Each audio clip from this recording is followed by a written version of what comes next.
ายเครียดชายទីប្រានខានជួបភាំងតើអើយរំពឹងអ្នកណា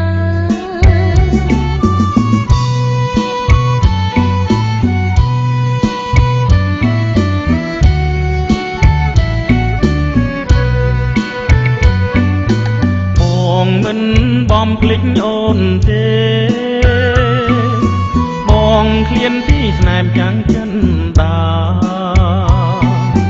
ទៅបំរើជាតិនឹងសាងសូមតាំងចិនដាហាណាពីសេកុំព្រួយអ្វីប្តីមកវិញមកមិនខានកល្យានចាំទទួលបង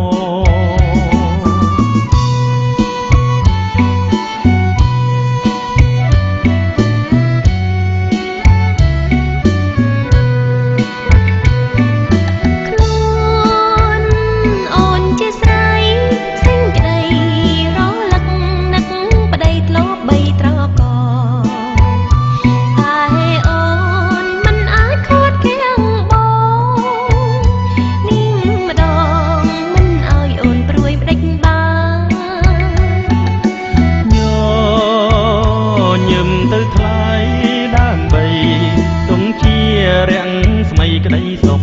សាបងឃ្លាតទៅចិត្តនៅនឹងកលយា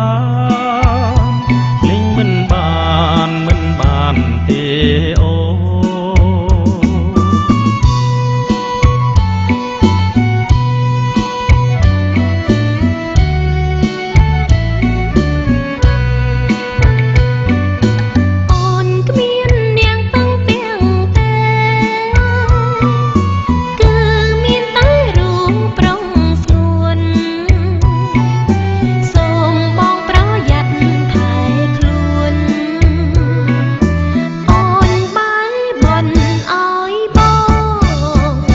ឆាប់បាន